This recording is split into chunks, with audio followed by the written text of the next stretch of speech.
Hey everyone, my name is Jenny Cana and I'd like to share with you on the topic of the simplicity of prayer. And right off the bat, I feel like I should start by saying my prayer life has had more stops and starts than bumper cars at the fair. And there have been a lot of thoughts around prayer that have gone through my mind and I would say have really hindered my prayer life at times. And they're thoughts like, I can't pray like other people. I don't know enough of the Bible to pray properly. God already knows what I'm thinking, so I don't really need to pray anyway. Nothing really happens when I pray, so why bother? I can't take more disappointment, so I don't want to pray and get my hopes up and have them crushed again. And I'd like to tell you that I never have any of these thoughts anymore, but I would be lying to you. And I could be wrong, but I would hazard a guess that some of you have maybe had one or more of these thoughts cross your mind at some point too. And in my experience, I've often found that there's this ongoing war between my head knowledge and my heart knowledge around prayer. And I know how important, how powerful, how beautiful, how life-changing prayer is. Like, I know that up here. But what my heart felt in the times when God was silent, or what my heart felt in the times when his answer was no, or when the breakthrough wasn't breaking through, or the sickness continued, or the salvation hasn't happened yet. What my heart felt in those moments, it can take over what I know up here, and my prayer life, or my lack of it, then becomes dictated by how I feel instead of what I know. But the problem with a lot of those thoughts that we can often have is that it pretty much just revolves around me. And prayer is supposed to be this two-way conversation between God and us, the speaking and the listening. And we also have an enemy who knows just how powerful prayer is and what it can do. And so it's not really a surprise that if he can get us distracted or disillusioned by prayer, or even better, get us to turn prayer around and focus it on ourselves, which as humans, we're very good at making ourselves the center of attention about all things, then he can succeed in stopping us from gaining ground for God. And I recently listened to a teacher called David Campbell, and he spoke on the topic of prayer. And one thing that he said was, the best way to become unproductive and inefficient is by avoiding prayer. And I had to stop the message and just, soak in the well-deserved conviction that I was feeling in that moment and write it down. And I feel convicted again, just reading it to you. But he said, the best way to become unproductive and inefficient is by avoiding prayer. And you're like, thank you, David Campbell, for just calling me out right there and opening my front door and letting yourself right in. And I realized that I'm very good at doing. I do a lot of things. But when I am doing without prayer, when I'm doing in my own strength, when I'm not relying on God, I'm just being unproductive and inefficient. Because ultimately, I'm going to end up praying to God at my breaking point anyway. And it's like, why didn't I just do that from the start? I could have saved myself a lot of trouble, but I don't. I seem to put off this initial response. And what I'm learning in all of this is that there is just a beauty in the simplicity of prayer, in offering everything up to God, the big things, the small things. We just become more productive and more efficient than we could ever imagine is possible. And one of my most memorable answers to prayer is something that is always brought to my mind whenever I think about prayer. And it happened about 4 years ago when I was teaching. And there was this book that I needed, this teaching resource book, and I could not find it anywhere. And I don't want to brag, but I have this remarkable gift of being able to put something down and then not be able to find it again. And I feel like some of you out there might be similarly blessed as well. And so I knew I needed this book. I was looking for it for a while, and there was this particular staff meeting that was coming up, and I had to have this book for it. And so I would say it was a good month where I was sporadically looking for the book in my classroom, at home, in my stock cupboard at work, where I would keep all my teaching resources, and I just could not find it. And in addition to being able to lose things very easily, I also have the gift of being a professional procrastinator. So the closer it would get to the staff meeting, the less I would look. Makes perfect sense to me. And so eventually it was the day of the meeting and it was being held in my classroom and I was panicking. I could not find this book anywhere. And so it was 5 minutes before the meeting was about to start. And eventually I just took this deep breath and I said, God, please help me find this book. And I walked into my stock cupboard and I kid you not, I just laid my hand right on it. And I know I had looked there. I had looked in that area. Clearly not very well, but I had looked there. And yet when I prayed, I could put my hand on it within a minute of praying. And some of you might be thinking this is just more a story on your need to work on your procrastination, which, yes, you're probably right. But I like to keep my life a little bit interesting sometimes. And all the procrastinators out there will say, well, probably not amen. They do something else instead first. I've been meaning to start a group for procrastinators, but I keep putting it off.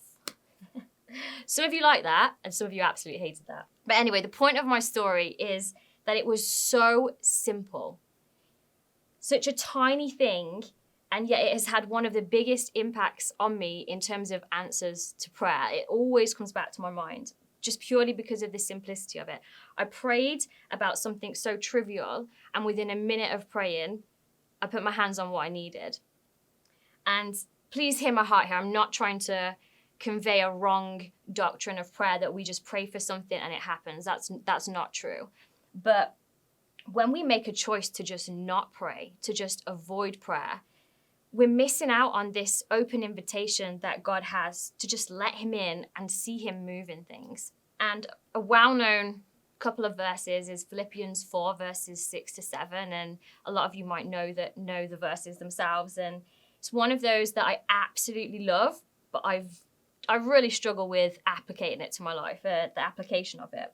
And it says, do not be anxious for anything, but in everything by prayer and supplication with thanksgiving, let your requests be made known to God.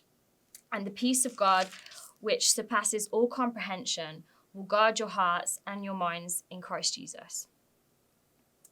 It's in the Bible, and we know that the Bible is truth. So I don't have anything that I need to be anxious about. And I seem to have taken that as a personal challenge to find as many things to be anxious about as possible. I don't know if anyone else is agreeing with me there. But what's the difficult thing is more often than not, in the times when I'm anxious, prayer is not my first response. And yet it's clearly telling me in everything, you just need to pray. Like the words from God are right there. And yet I choose not to when it's so simple. And I think some of you might be thinking the same thing that I've thought in saying, you know what, I prayed and I didn't have the peace. And I get that. But I then decide not to pray about something and become frustrated that I don't have peace. It just doesn't make any sense. And aren't you glad that we have a God that isn't so easily frustrated by us? Because despite my choices to not go to him in things, when I do, he just welcomes us there with open arms. And looking through the Bible, there are so many examples of prayer, a lot of examples of people taking every situation and just presenting their requests to God. And so just a few examples. Hannah prayed for a child in 1 Samuel 1, verses 10 to 11. And it says, in her deep anguish, Hannah prayed to the Lord, weeping bitterly. She made a vow saying, Lord Almighty, if you would only look on your servant's misery and remember me, and not forget your servant, but give her a son, then I will give him to the Lord for all the days of his life, and no razor will ever be used on his head. Or in Nehemiah, when he heard about the wall of Jerusalem, and he was sad in front of the king that he served. And in chapter 2, verse 4, it says, the king said to me, what is it you want? Then I prayed to God. Before he even answered the king, his first response was to pray. And Moses is another one. He regularly talked to God, and in conversation where he's asking God for blessing on the Israelites and that God's presence would be with them as they traveled, he asked God to see his glory. It says in Exodus 33:18, he said, now show me your glory. And God did. He did it. He walked past Moses, and the result was that when Moses came down from Mount Sinai, he was so radiant that they were actually afraid to even approach him. And imagine being that bold in prayer with God that you just say to God, show me your glory.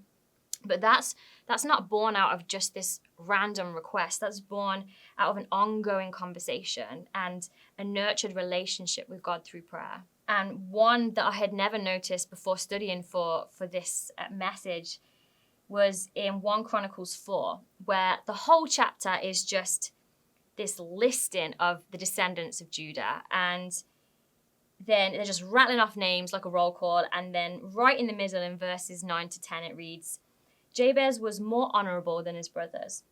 His mother had named him Jabez, saying, I gave birth to him in pain. Jabez cried out to the God of Israel, Oh, that you would bless me and enlarge my territory. Let your hand be with me and keep me from harm, so that I will be free from pain. And God granted his request. It just makes me think, imagine being that honorable that the Bible just slips this little tidbit of information about you in. You know, this heartfelt prayer, God bless me, be with me, keep me from harm. And God's like, okay, let's do it.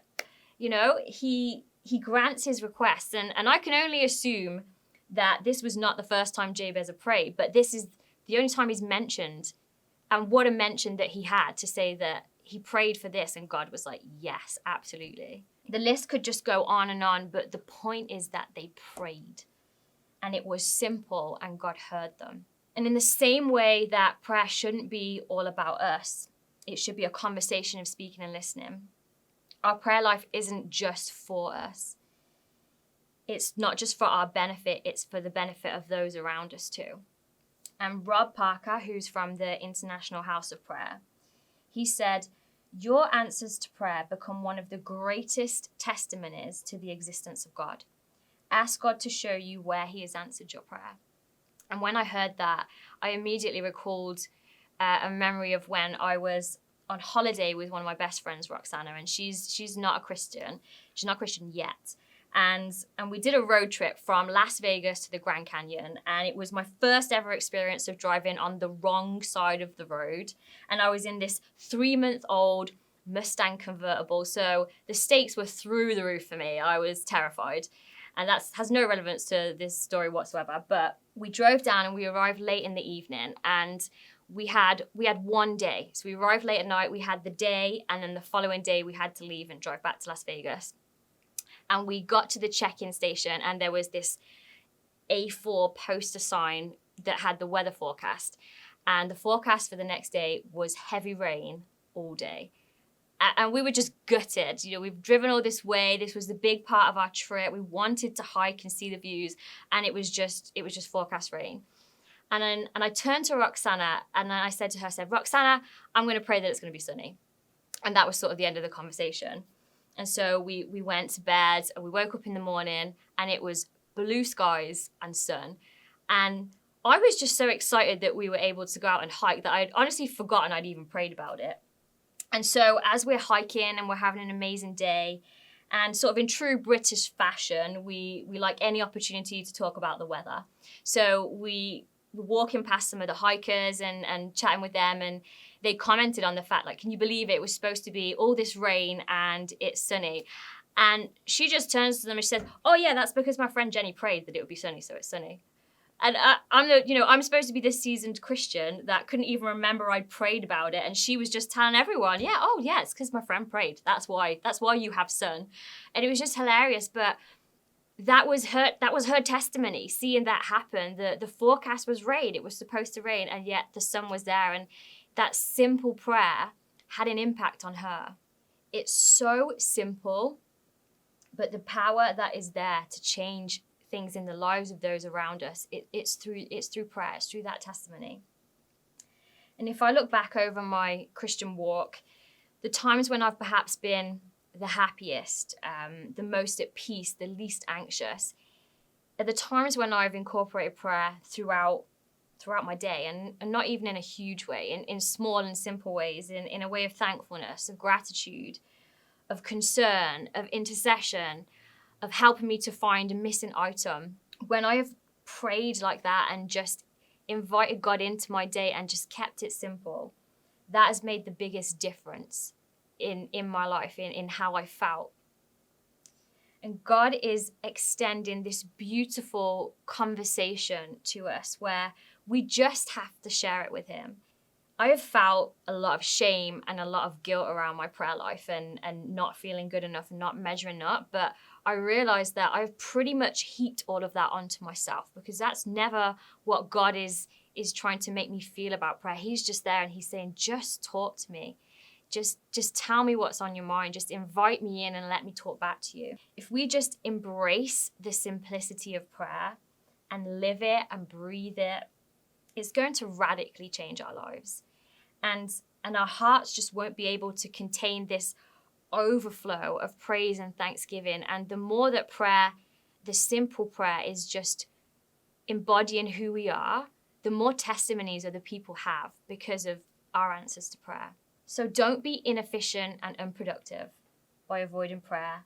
Let God in the simplest way possible. So I would like to pray for you all now, but I also want to stay true to my procrastinator form. So I'm going to put that off till later. Thank you for listening.